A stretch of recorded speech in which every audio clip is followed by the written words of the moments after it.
Esta es una propuesta de contenido académico de la especialidad de mastología. Como les dije, yo creo firmemente de comenzar a crear, ¿no? Con bases sólidas, con la experiencia que ya tenemos los cirujanos de partes blandas y los cirujanos que han tomado la especialidad como máster en otros países, ¿no? La que sigue, por favor.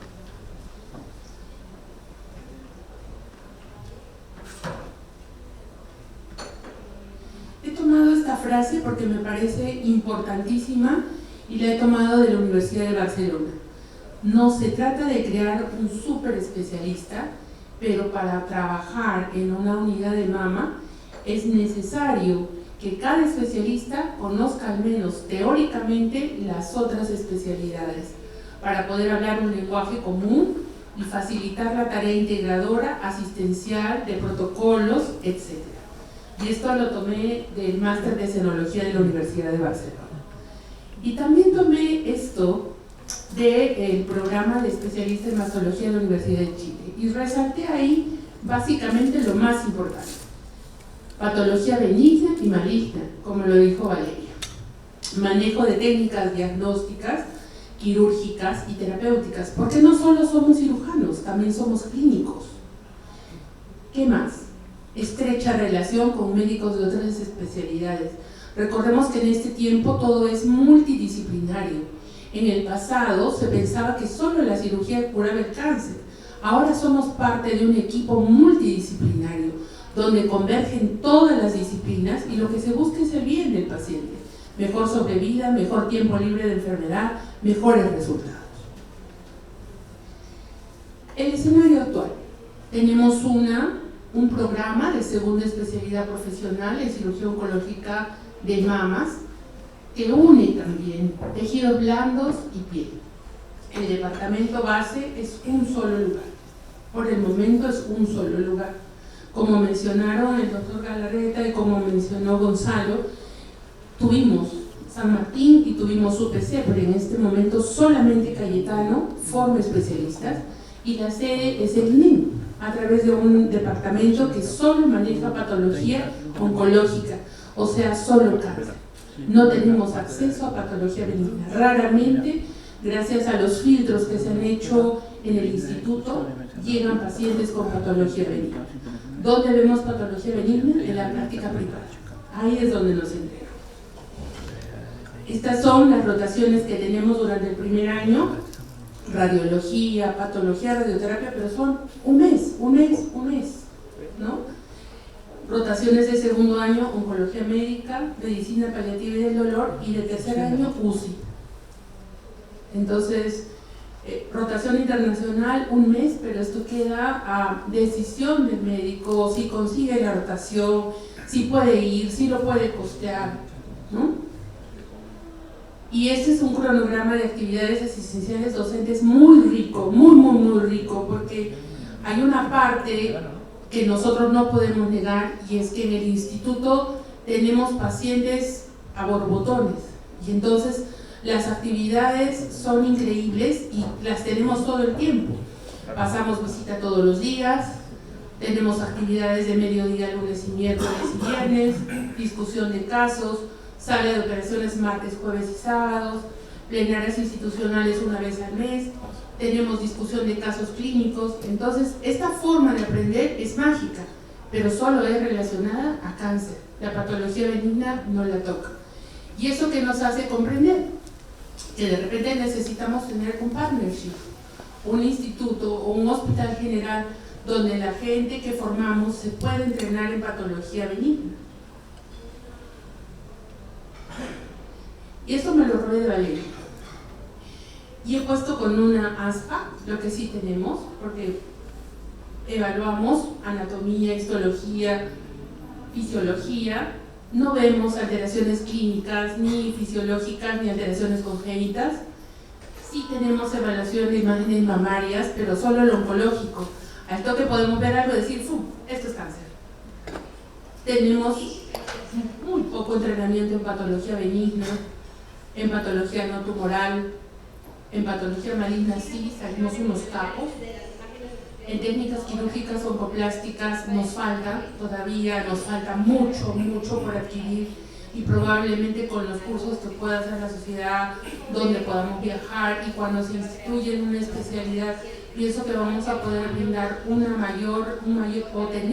ganar un mayor expertise. Biología molecular, o sea, cáncer no existe si es que tú no dominas esta parte, es súper importante. Tratamientos sistémicos y locorregionales, el hablar todo el día de lo mismo, por ósmosis, hace que tú entiendas qué se está haciendo, por qué se está haciendo, cómo se está dando el escenario, te aprendes la primera, segunda, tercera línea de todos los manejos en todos los pacientes por la cantidad de pacientes que maneja el instituto. Tenemos un departamento de genética, pero no tenemos una rotación de genética como tal dentro del plan de currículum.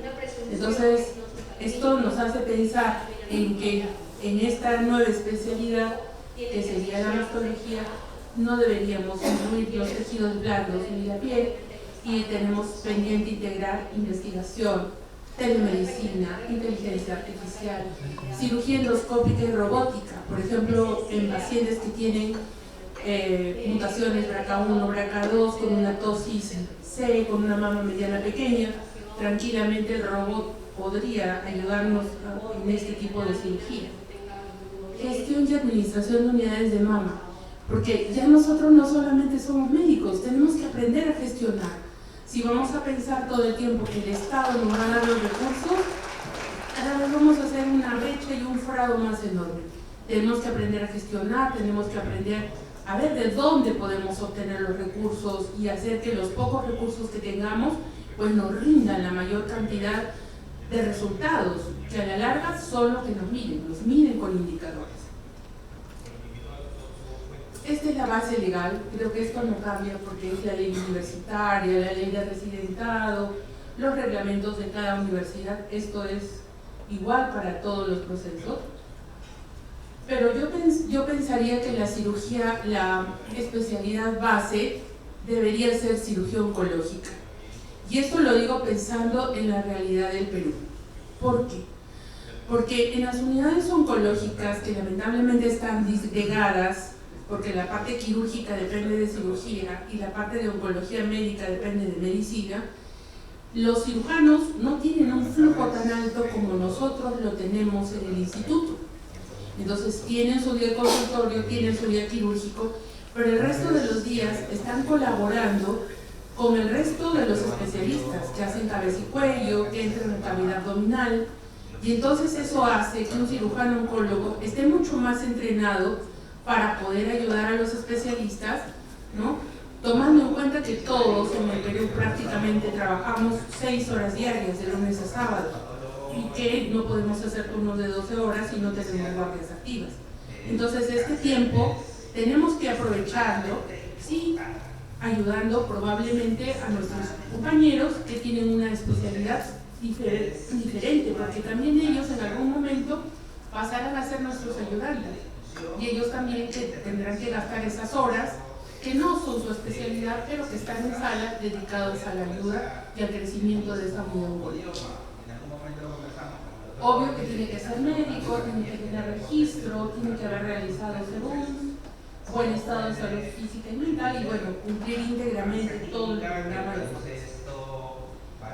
Yo también pienso que el tiempo de duración debe ser 2 años, sobre todo si tenemos un cirujano oncológico que ha hecho 4 años, donde ha rotado por todas las especialidades, debería tener 2 años de formación, y las áreas son comunes: personal social, conocimiento, destreza. Y el modelo pedagógico también es algo que tenemos que analizar. Nosotros estamos acostumbrados a docencia en servicio.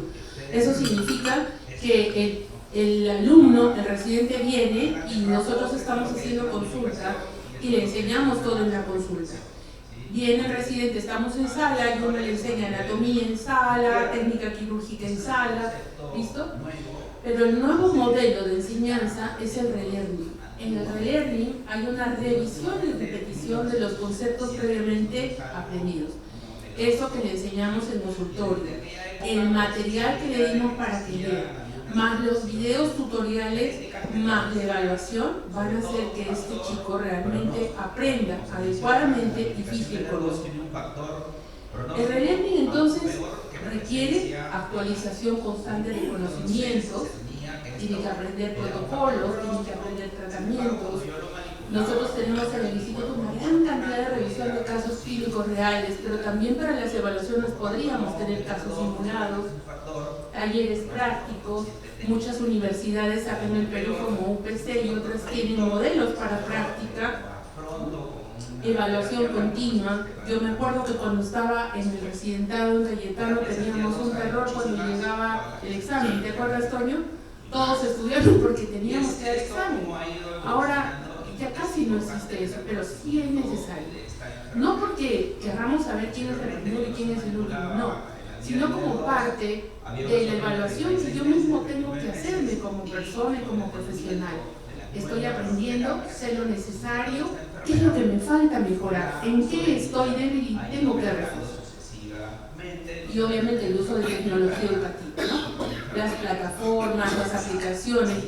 Incluso hay algo que se está aplicando ahora, ¿no? Hace poco acabo de tomar un curso con el Tecnológico de Massachusetts y nosotros tenemos todo el contenido teórico en la web, pero tenemos cada 15 días un encuentro con el profesor. Y cuando estamos con el profesor no te hace una clase teórica, sino te dice cuáles son tus puntos, qué es lo que no entiendes, en qué te puedo reforzar, para finalmente, después de haber concluido con todo eso, tú puedas rendir una evaluación. Entonces, son cosas que son aspectos desde el plano de vista pedagógico, tenemos que y este es el contenido anatómico, ese es el contenido académico. Comenzamos con una mama normal, y es que si no sabemos mama normal, ¿cómo podemos aprender la parte benigna o la parte maligna? Tenemos que hablar de semiología, embriología. Hay patología que es para adolescentes y la consulta privada tiene una cantidad increíble de adolescentes que dan por fibroadenomas juveniles, por galatorrea, por amastia o por simastia o por asimetría mamaria. Hay mucha consulta de gente adolescente. También tenemos que aprender acerca de los exámenes auxiliares, todo lo que dijo Valeria.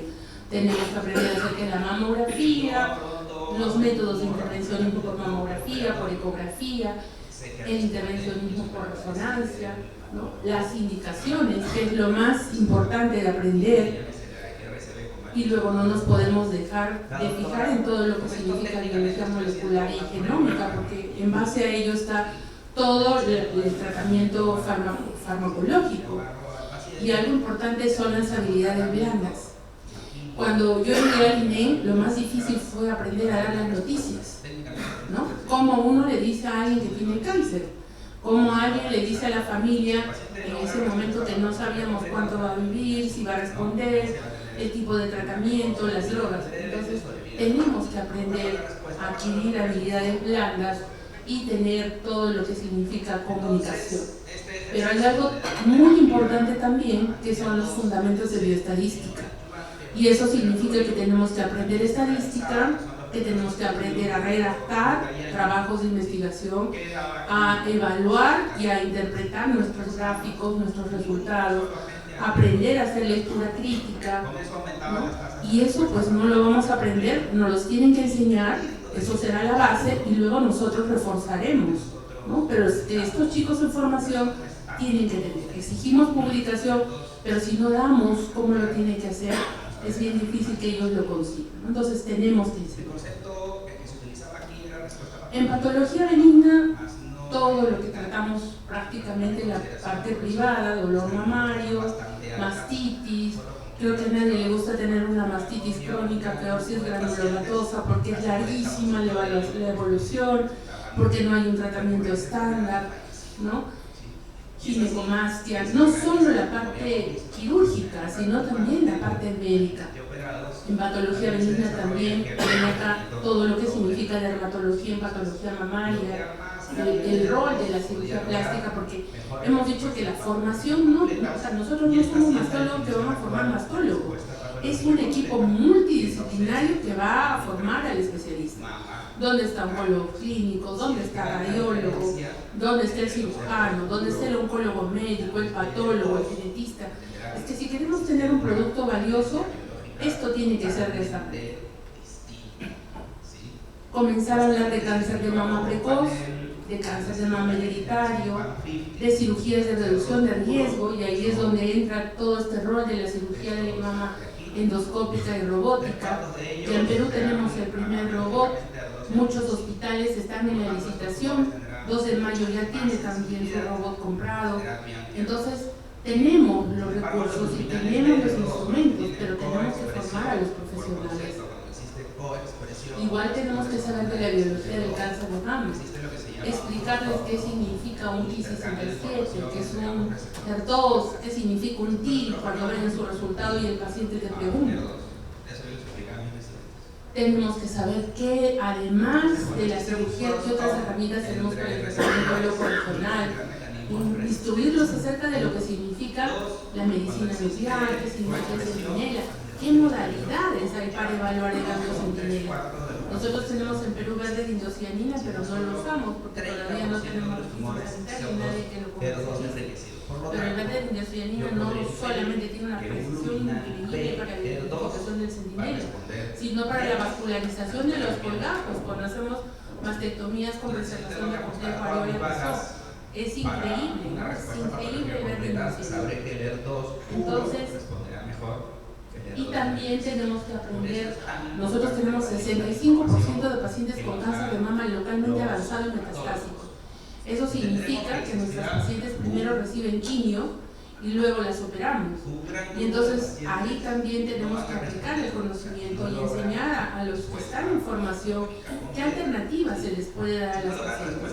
Y para esto obviamente tenemos que estar al día, tenemos que leer, tenemos que explicarles qué es un N1, enseñarles a colocar los clips, enseñarles a hacer las biopsias, sobre todo si estos pacientes van a ir a la adjuvancia, tenemos que marcar la zona del tumor porque hay grandes respondedores y luego de ello, si no marcamos la zona y el ganglio, pues vamos a perder la zona quirúrgica y no vamos a poder evaluar adecuadamente la respuesta. Y también todo tiene complicaciones, entonces necesitamos también enseñarles el manejo de las complicaciones. Y la cirugía oncoplástica, ¿no? Esto es sumamente importante desde el punto de vista del cirujano plástico. Nosotros tenemos la suerte de estar en Lima, de tener cirujanos plásticos que nos ayudan, que nos corrigen, que nos soportan, pero en el Perú no todas las regiones a las justas tienen mastólogos. Imagínense si vamos a tener cirujanos plásticos y por falta de plásticos ¿cómo vas a hacer una mastectomía? Entonces, todo ese tipo de cosas tenemos que pensar y en la repercusión, porque el primero o la primera persona en la que siempre debemos pensar es en el paciente, es en su calidad de vida. Y muchos de los trabajos actualmente valoran la calidad de los tratamientos con calidad de vida. Entonces, esta es toda la gama de procedimientos oncoplásticos que tenemos que aprender, que muchos hemos tenido la oportunidad de aprender, la oportunidad de ser instruidos prácticamente por voluntad propia, ¿no? Pero que no debería ser algo exclusivo, sino inclusivo, porque todos los que están en formación deberían conocerlo, deberían poder hacerlo y debería haber, como dijimos, una suerte de primera generación que guíe lo que hace esta nueva generación. La radioterapia también es importante. El INE tiene como 40 físicos médicos que son los que elaboran los planos y que milimétricamente ellos van dibujando los campos y tenemos una simulación luego de haber dibujado los campos, pero yo apuesto que casi nadie ha bajado a ese sótano a ver cómo se dibujan los campos o a ver cómo se corrigen los campos, porque a veces por el cáncer el paciente baja de peso y necesitan cambiar los campos para evitar la toxicidad, ¿no? Entonces, esto es sumamente importante, además de algo importante que se acompaña de cada disciplina que aprendemos, que es el manejo de los efectos secundarios y los aspectos médico-legales, ¿no? Porque en oncoplastía, por ejemplo, tenemos que explicarle adecuadamente al paciente y el paciente tiene que firmar, como en los otros procedimientos, un consentimiento informado. Y también tenemos que saber de tratamiento sistémico, porque si no, ¿cómo podemos decirle al paciente qué es lo que sigue, qué es lo que continúa? Cuando tenga una recurrencia y nos pregunte qué sigue, no podemos decirle, tienes que ir con el oncólogo médico, tenemos que decirle, la segunda línea podría ser esto, o tu tercera línea podría ser esto, y el efecto secundario que podrías tener si tienes un hormono sensible y has progresado, es un CD4, CD6 con un inhibidor de aromatasa, que te puede producir neumonitis, que puede producirte dolor óseo por los inhibidores, y entonces tienes que redirigir a tu paciente y tienes que enseñarle a que identifique también los efectos secundarios de los tratamientos. Y hablar de neoadyuvancia y adyuvancia es otro contenido académico importante, porque como dijeron, nosotros somos cirujanos, pero también tenemos que aprender qué es lo que no se debe operar de inicio y cuál es el paciente que se debe operar de inicio.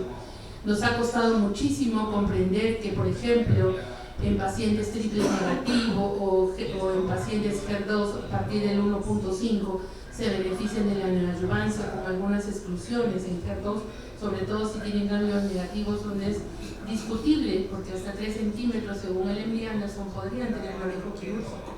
Pero estas opciones, si no las sabemos, no se las podríamos dar a conocer al paciente y el paciente no podría elegir, ¿no? Entonces, el cirujano, el mastólogo, es el que tiene esa parte de clínico y esa parte de cirujano, complementadas en perfecta armonía, y que es una enseñanza de todo el equipo multidisciplinario.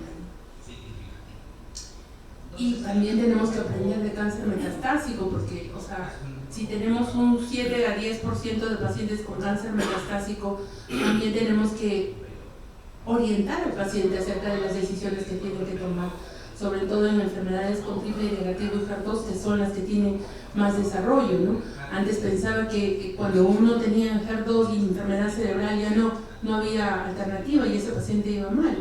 Pero ahora ya tenemos medicamentos que penetran la barrera hematoencefálica y hasta tenemos radiocirugía, que en el caso que no respondan, pues podemos hacer la cirugía de hasta menos de 4 metástasis, cuando hay oligometástasis, ¿no? Entonces, todo este tipo de contenido que está detallado de manera absoluta en estos slides son los contenidos sugeridos para el desarrollo de esta nueva especialidad.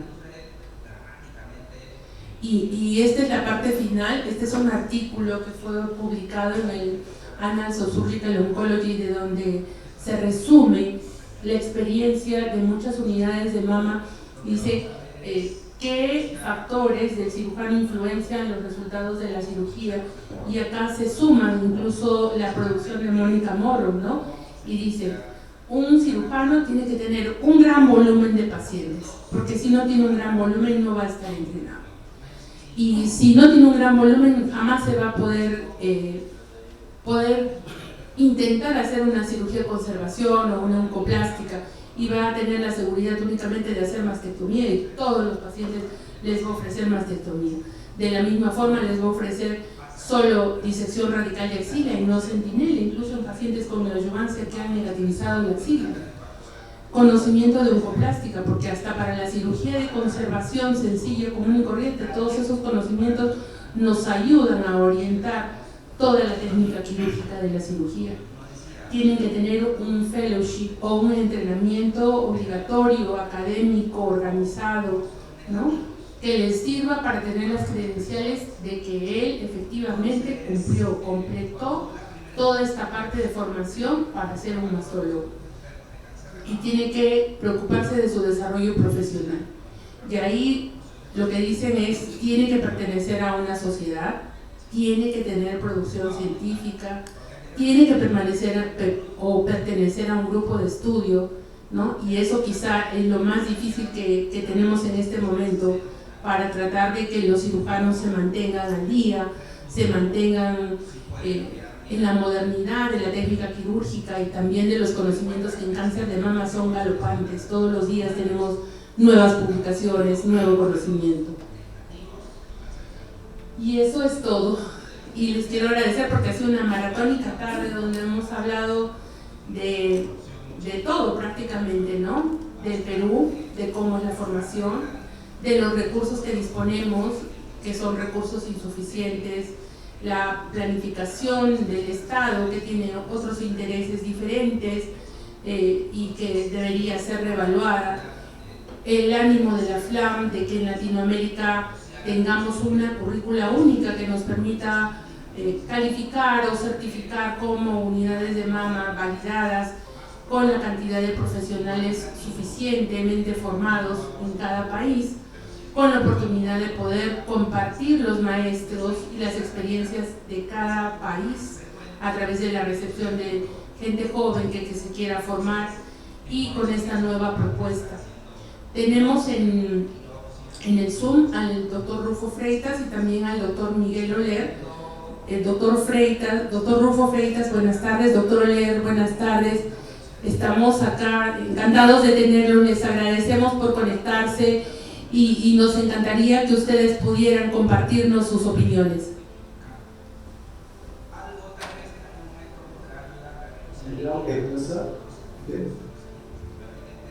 Rufo, dale.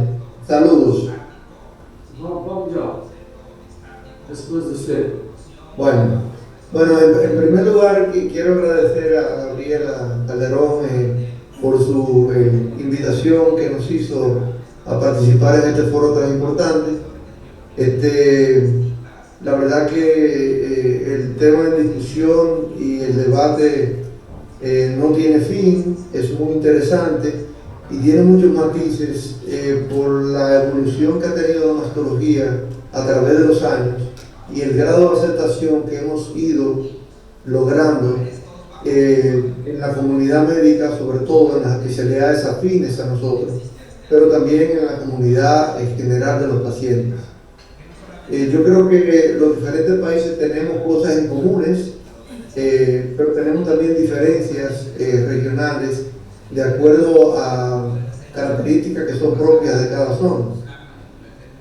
En las cosas comunes que yo entiendo que compartimos todos, es que el cirujano de mamas o el mastólogo debe ser un cirujano dedicado 100% al manejo de la patología mamaria y que idealmente no se dedique a otra cosa. Y es una cosa a lo cual yo hago mucho énfasis, porque usted no puede pretender ser mastólogo y además ocupar gran parte de su tiempo en otras afecciones de otras enfermedades, porque no es lo ideal por la cantidad de conocimiento que usted tiene que adquirir y el nivel de experiencia que solamente la dedicación concentrada a la mama se lo va a dar con el tiempo. Nosotros en mi país, para resumir el caso de República Dominicana, yo he librado muchas batallas, que creo que todos lo hemos hecho, para insertar la mastología como especialidad. Hoy en día, después de muchos años dedicado a la especialidad, pues hemos logrado obtener un marco teórico y legal en nuestro país para dedicarnos a la especialidad de mastología.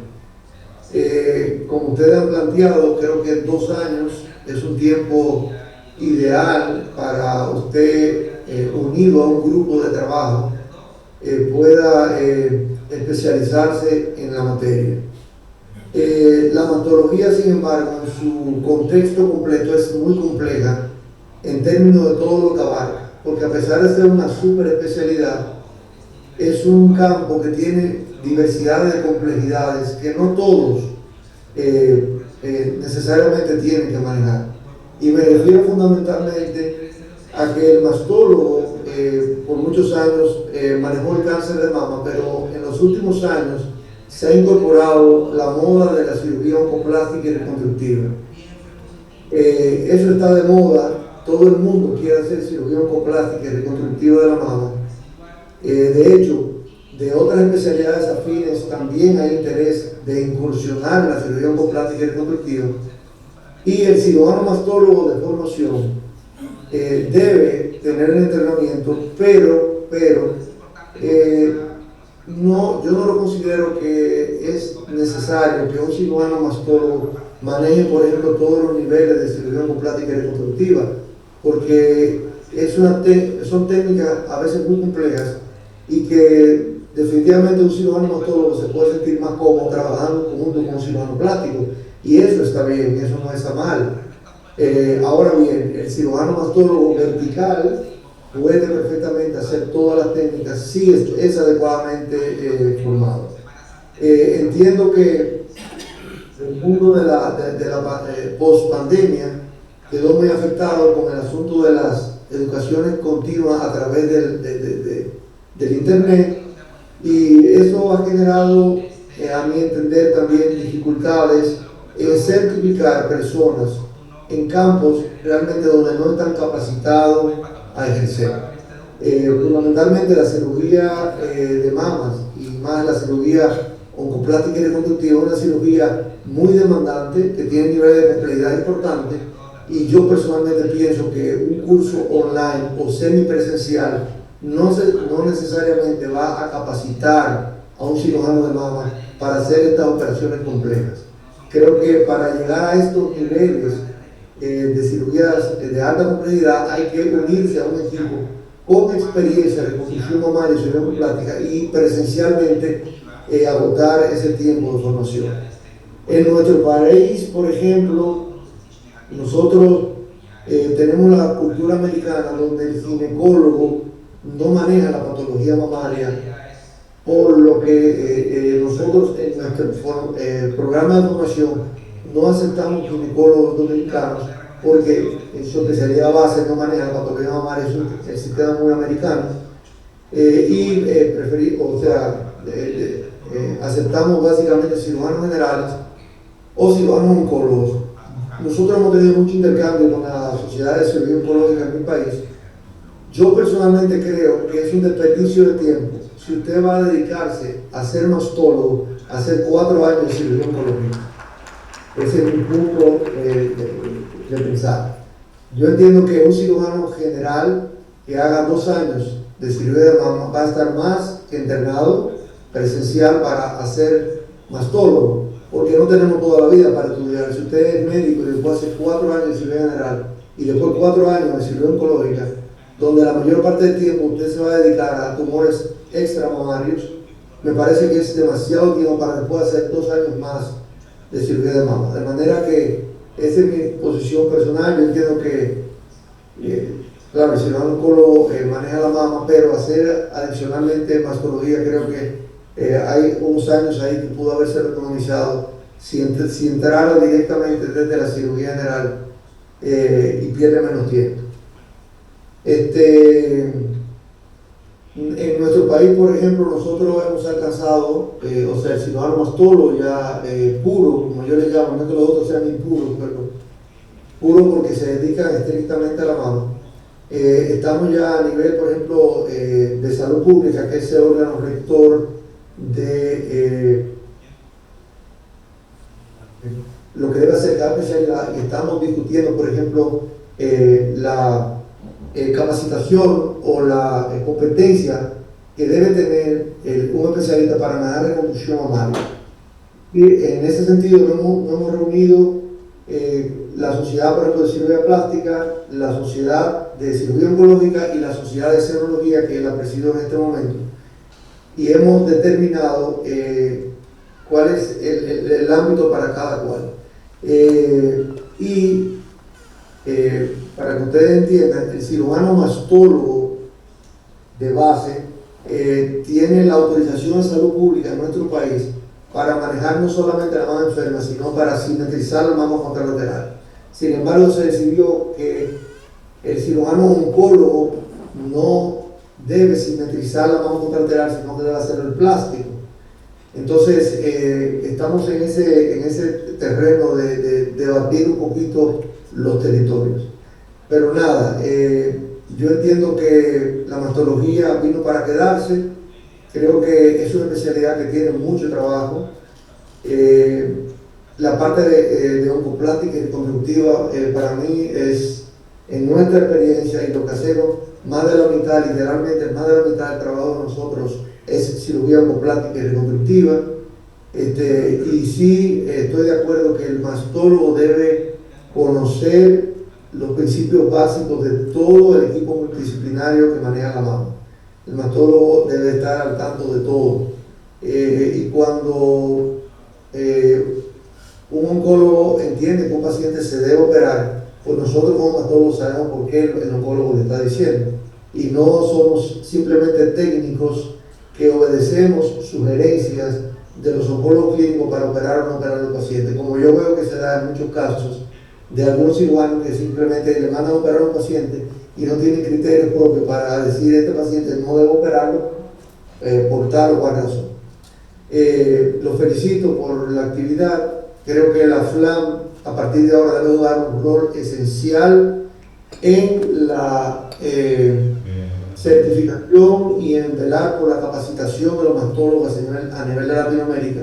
Y creo que eso es lo que nos va a dar la fuerza para que en cada país se acepte la mastología como una especialidad independiente y con mucho futuro. Gracias, Gabriela, de vuelta. Doctor Oller, muchas gracias. Doctor Rufo, buenas tardes.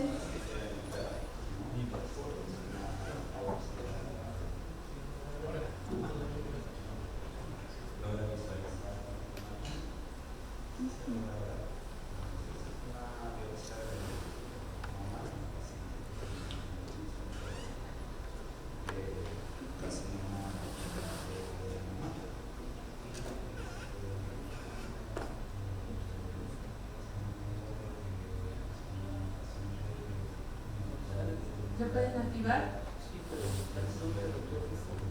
Eso, Rufo Freire. Su micrófono.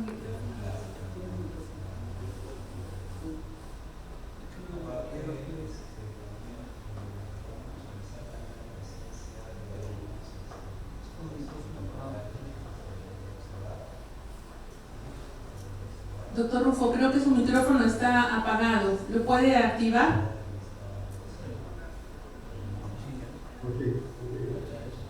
Consegue ver?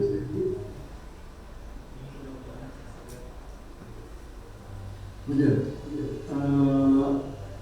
La especialidad de mastología en Brasil está hasta 35 años. Nosotros vemos como una especialidad desde el 4 de agosto de 89. Es una especialidad de fronteras que se mueven. Primeiramente, uma luta enorme se travou contra os imaginólogos para que pudéssemos fazer imagens, mamografias, ultrassonido e depois biópsias. Um pouco à frente, outra luta contra os ginecólogos para que pudéssemos fazer as biópsias, cirurgias, etc. E no presente, a luta contra os cirurgianos plásticos. Em minha atividade, durante a presidência da Sociedade Brasileira de Mastologia, entre 2014 e 2016, nós fomos ao Conselho Federal de Medicina em Brasília e depois dos encontros que se deu de forma muito forte, se foi possível trazer e fazer o cirurgião, o mastólogo, como cirurgião de la mama e também fazendo reconstruções de toda a parte de oncoplástica. Muito bem. 3 partes. Hasta 15 anos atrás, quando o diretor de minha faculdade me chamou a seu escritório, office, e me falou: Rufo, está a treinar super especialistas. E eu disse a ele: não, diretor, nós todos estamos fazendo especialistas para tratar bem de los pacientes, principalmente de las mulheres. A mastologia não é só uma especialidade de cirujanos, é uma especialidade que vai da saúde pública hasta a morte do paciente com câncer. passando pelo diagnóstico, rastreio, screening, cirurgia, também a possibilidade de reconstrução e plástica e oncoplastia, e também trabalhando com a parte sistêmica, com quimioterapia, com endocrinoterapia e hasta a morte quando se há recidiva. Me permita compartilhar uma diapositiva, Dr. Calderón. Por favor, para permitirle compartir la pantalla.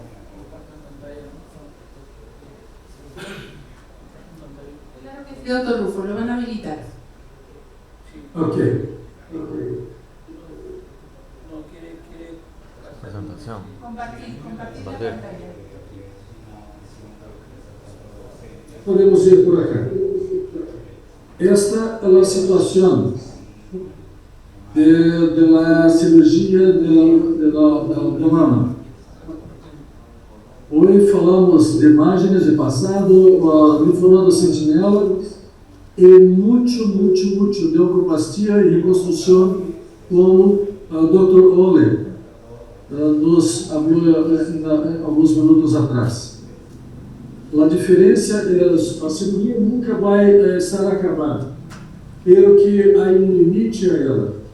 Enquanto, se observarmos a terapia sistêmica, quanto se tem feito e todo o futuro, ou quase todo o futuro, está cá. Então, há de se pensar em uma nova sociedade que se pueda trabalhar também, não somente com a cirurgia, com o diagnóstico, pero que, como os alemães fazem, trabalhando também com terapia sistêmica. Essa é uma coisa que eu tenho muito tentado trabalhar nesses dias na Sociedade Brasileira de Mastologia. Pero que eu sei que agora a luta é com os oncólogos. E como os coloquei, sendo uma especialidade de fronteiras móveis, nós temos que ver o futuro. Então, ainda que sejamos muito bons cirujanos, há de termos conhecimento de terapia sistêmica e, principalmente, para muitos que os queiram, também ter a possibilidade de lutar para que se prescreva terapia sistêmica em qualquer fase. É uma situação difícil, pelo que é o futuro. A Sociedade Brasileira de Mastologia, esses dias, estamos em nossa matriz tentando estabelecer em la formação do residente a possibilidade de prescrição, que os nossos residentes sejam treinados para também fazer a terapia sistêmica. Então, esse é o futuro que eu creio. E o modelo alemão é aquele que me parece o melhor para a mastologia e o futuro.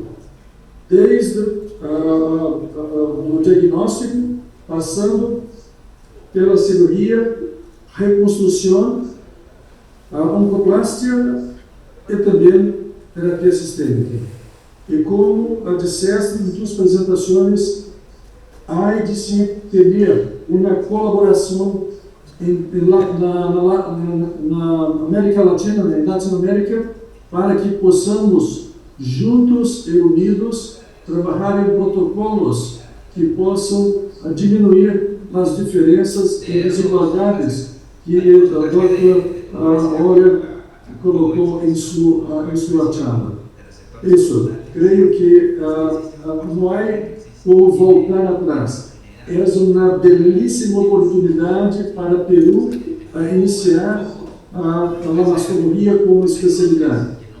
Desejo coisas boníssimas para você e não há dúvida que as mulheres, principalmente do Peru, serão beneficiadas com a especialidade de mastologia, não como super especialistas, por especialistas que trabalham da mulher, desde a saúde pública hasta a muerte destas nossas amigas que têm câncer de mama ou outras enfermidades que não sejam câncer, mas que são benignas, mas que precisam de uma palavra amiga de quem conhece e sabe o que estão a dizer.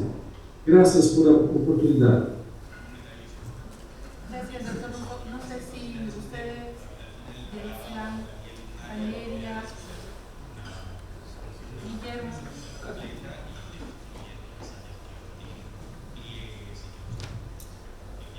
Hola Rufo, hola Miguel, hola a todos.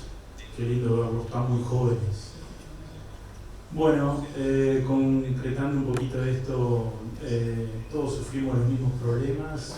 Bien resumido, en nuestro país, Uruguay, la mastología, le diría que empezó en el 45, cuando Le Bon se le ocurre empezar a comprimir la mama, descubre las microclasificaciones y 15 años empiezan los programas de screening en Estados Unidos. Y sí fue reconocida como especialidad ya en el año 1981 en Uruguay, en el sentido de que el primer centro de diagnóstico y tratamiento mamario, el CENDIMA, se creó en el 1981 con su espacio físico, su blog, su sala para los rayos, histología, psicología, cirujanos, oncólogos, radioterapeutas. En Uruguay un poco, le diría que parecemos un poco más a lo que habló Miguel, nos apoyamos, sí tenemos que tener la capacidad como cirujano mastólogo de no dejar de atender a una mujer con cáncer de mama porque no haya un cirujano plástico, como dijiste tú, o muchas veces tener los conocimientos básicos o avanzados de una resolución de un problema intraoperatorio en donde tenemos que saber cómo poder terminar de realizar una oncoplastia ya de un nivel mediano o superior, poder hacer muy buenas mastectomías. Hoy en día, si cada uno de nosotros se acuerda de las mastectomías que hacíamos hace 10 años y cómo mastectomizamos hoy una paciente conservando bien la areola, para conservar la areola y pezón con una reconstrucción prepectoral, bueno, no tiene nada que ver. Todo ese tipo de tips son los que tenemos que ir mejorando.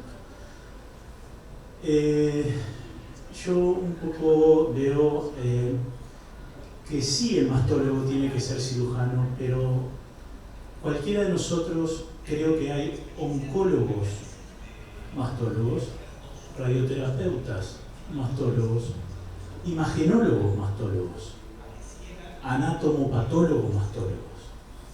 Yo creo que ese problema lo tenemos todos, porque por ejemplo hoy en día nosotros operamos lo que vemos y no todos los imagenólogos son iguales. Hay pacientes que vienen de determinado imagenólogo y yo repito la imagen antes de operarlo y descubrimos más cosas. Los informes anatomopatológicos son diferentes, las lecturas de los estudios son diferentes y la discusión con oncólogos más especializados en la parte mamaria son diferentes. Nosotros allá tratamos de tener un apoyo simultáneo, trabajar más cohesivos y sí tenemos la desgracia todavía de no poder haber avanzado en la especialización. Estamos hace casi 50 años intentando, desde los primeros tiempos, hace 30 años empezaron a llevar programas de la sociedad, de la escuela, no lo hemos logrado. Sí hubieron posgrados en universidades privadas, que mi padre fue el creador, que bueno, pero era un máster de mastología desde el punto de vista académico, no asistencial. Por eso creo que de ahí viene un poco la deformación nuestra. Nosotros éramos 30 haciendo un máster donde éramos todos, eran anatomopatólogos, citólogos, cirujanos, oncólogos, cirujanos plásticos, ginecólogos, todos más especializados en esa zona, centrado y dirigido por un cirujano mastólogo. Eso es un poco lo que es nuestra visión hoy en día y en eso estamos trabajando y estamos peleando igual que ustedes, diría, pero sí reconocida la especialidad en el sentido de que en la mayoría de los lugares hoy en día en Uruguay hay un centro de atención mamario que maneja en plenitud la patología benigna maligna con cada una de las especialidades. Gracias, doctor Lamina. Doctor Parada. ¿Qué tal? Rufo y Miguel, ¿cómo están? En realidad, no entendí por qué te peleaste con los imagenólogos, Rufo. ¿Por qué les interesaba hacer la imagen a ustedes? ¿Que hablas como cirujano?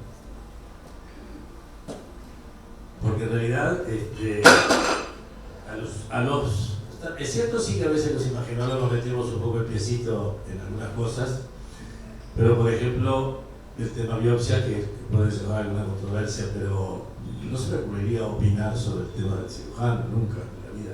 Sin embargo, muchas veces, como los niveles de atención a nivel nacional son heterogéneos, y por supuesto que si me viene una paciente indicada por el doctor Laviña, no tengo absolutamente nada que decir, pero si me viene del último rincón de Uruguay, a veces uno lo ve y dice, no, pero esta mujer tendría que ir al neozoacia primero, entonces, y no me indicó, Gil no me indicó, o biopsia mal indicada por algún ginecólogo que se dio cuenta que ahora la mastología daba algún dinero.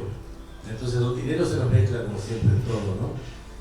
Y cuántas veces yo veo las angustias esas brutales que trae la paciente ya operada de cáncer y que le imploró al cirujano que le sacara la mama, que le sacara las dos mamas, cuando en realidad, bueno, múltiples casos que ustedes también conocerán, mujer que pidió sácame las dos y la doctora de ninguna manera usted quiere matar un mosquito con un cañón, y al año y medio siguiente ya tenía su cáncer en la otra mama.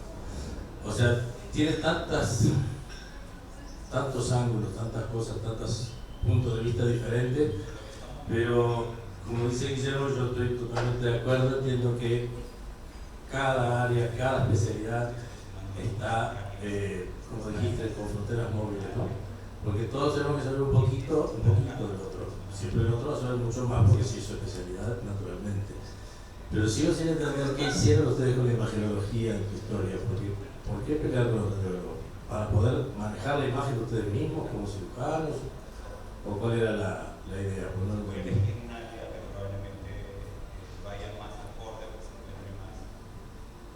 Doctor Rufo, les pregunta el doctor Parada, Sí. ¿por qué ustedes se enemistaron con los radiólogos? Que no entiende cuál era el punto. No se limitaron, pero se pelearon mucho. Sí. Gritaron mucho, ¿no?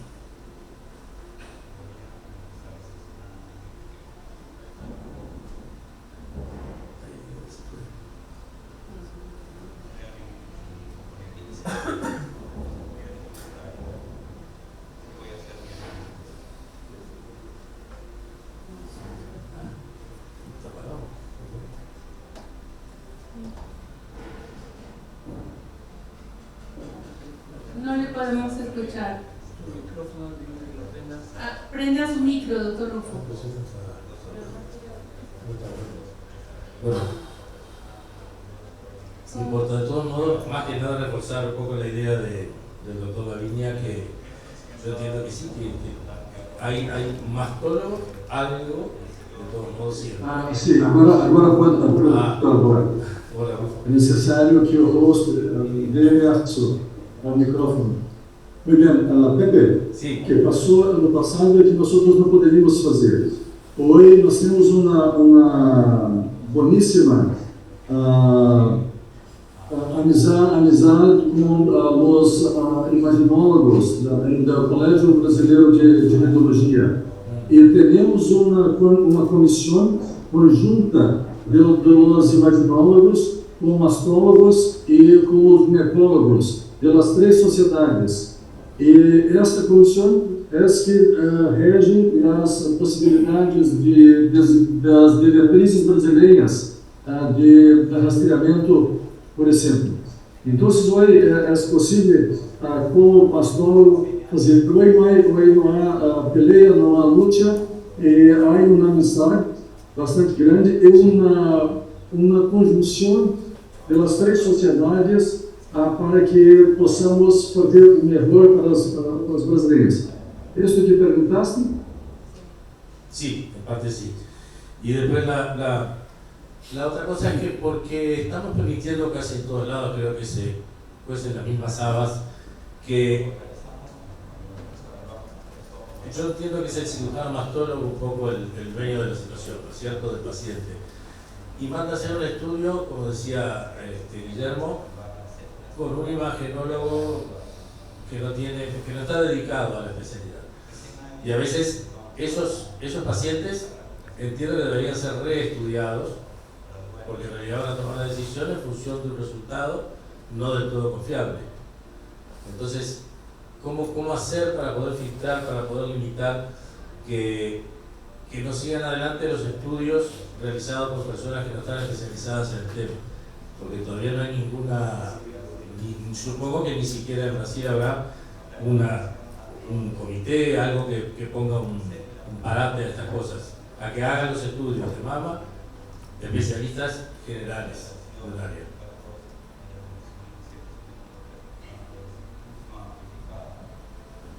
No comprendo.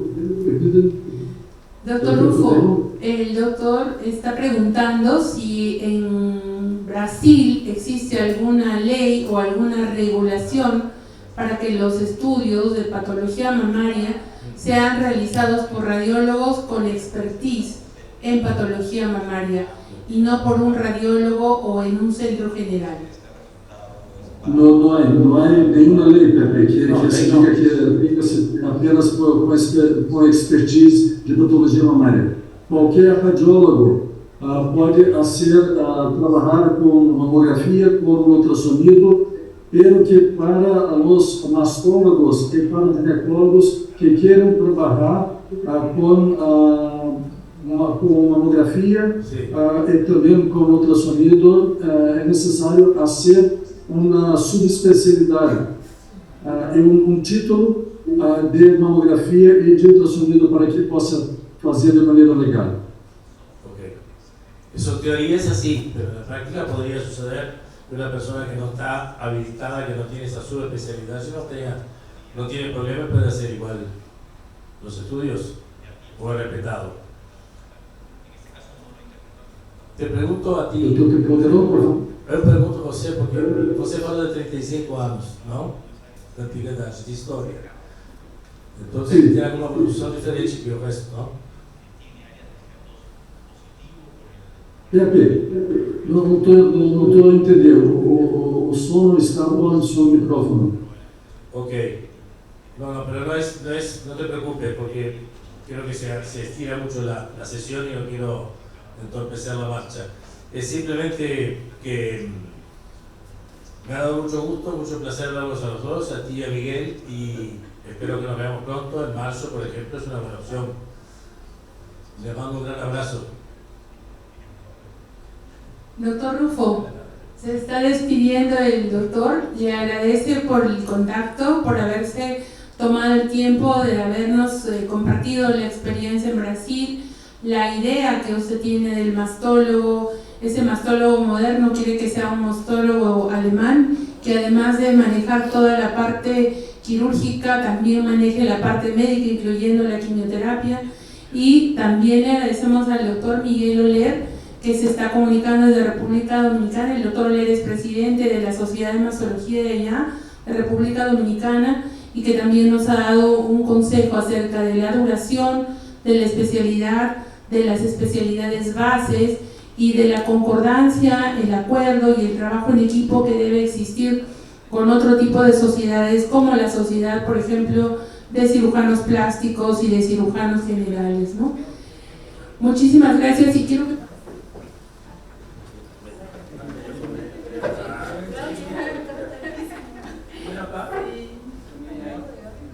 Vamos, 3, 2, 1, otra, una más. Sí, primeramente, una suerte y un privilegio compartir unos minutos con ustedes. Nosotros somos mastólogas de Santa Cruz, Bolivia. Acá la doctora es la secretaria general de la Sociedad Cruceña de Mastología. Entonces, nosotros ejercemos como médicos mastólogos en el Instituto Oncológico del Oriente Boliviano hace 10 años, como mínima yo, la doctora un poco más. Entonces nos ha caído de sorpresa, vimos el logo afuera del foro para la acreditación de mastología Es una cosa que nos ha identificado. Nosotros hemos estado en patología, esta mañana hemos estado en el otro precongreso, pero doctora, nos ha despertado en la inquietud que tenemos todos estos años, 10 años que acompañó a la doctora, los 10 años hemos tenido esto. Recién el año pasado, a través de las gestiones del doctor Pablo Cittic, que fue nuestro expresidente de la Sociedad Boliviana de Mastología, que reconoció el Ministerio de Salud de Bolivia la especialidad en mastología como tal. Entonces nosotros en Bolivia tenemos ya hace más de 20 años cirugía oncológica y ginecología oncológica realizados únicamente en el Instituto Oncológico del Oriente Boliviano hace más de 20 años, con varias generaciones. Tengo el privilegio de haber hecho las dos especialidades, primero ginecología obstetricia de base y luego ginecología oncológica, 3 años más un año que es de provincia ya, que son 4. Entonces me identifico absolutamente con lo que nos dijo el doctor, que nos dice, nos ha comido los años, doctora. Entonces el estar viendo y compartiendo la presentación tan privilegiada que hemos tenido de verla nosotros, doctora, todo el resumen de lo que se debería hacer. Creo que nos vamos con la idea de que la FLAM, que nos ha transmitido muchas veces el doctor Cittic, tiene que ser el que encabece esta formación que es tan necesaria. Nosotros creo que nos identificamos tanto como mujeres, con colegas que, o sea, vemos, hemos trabajado con ellas, patólogas, pediatras en nuestro hospital, enfermeras ni qué hablar, que están pasando por el cáncer de mama. Entonces nos identificamos absolutamente. Vamos a estar detrás de la FLAM para que nos ayude a gestionar también en algún momento ya la residencia como tal en mastología, porque como ha visto, para llegar a ejercer en Bolivia el área de mastología uno tiene que hacer ginecología obstetricia. Antes había la posibilidad de hacer un curso de acreditación en mastología, rotando allá en el servicio de mastología. Entonces es una cosa reiterativa, lo vemos que es en la mayoría de los países de Latinoamérica, y por eso vamos a estar en el congreso en Uruguay, sí, ya nos lo había mencionado el doctor Pablo Cittic, para ver cómo conjuncionamos, cómo arrancamos con esto, porque cada mujer vale la pena, vale mucho la pena, y nos ha hecho el congreso, doctores. Muchas gracias. Bueno, nosotros, algo dijo el doctor Freitas, ¿no? Las mujeres van a revolucionar América Latina. Entonces, me tomo la palabra. Acá hay 2 revolucionarias, más otras 2, ya somos 4. Entonces, armaremos más los chicos que nos quieren apoyar, ya ahí. Entonces, estaba hablando con Valeria, vamos a programar una reunión extraoficial, de repente en un almuerzo, con todos los que vengan de otros países con la FLAM. ¿Listo? De tal forma de que nos integremos, nos conozcamos y de repente podamos hacer que este congreso de marzo sea un éxito y vayamos trabajando en todo lo que significa la unificación de la especialidad, la certificación como tal, y compartir el contenido para que si yo quiero me voy a Uruguay, a Paraguay, me voy a Argentina, me voy a trabajar porque tengo la certificación. Listo. Muchísimas gracias, realmente ha sido un placer, ha sido una tarde súper provechosa, prolífica, vasta, con toda la experiencia, no solamente nacional, sino internacional, y los comprometo y los invito para el día de mañana y el día sábado para que podamos no solamente aprender, sino hacer charlas de confraternidad, conocernos, intercambiar la posibilidad de formación y todo lo que conlleva este tipo de eventos. Muchas gracias.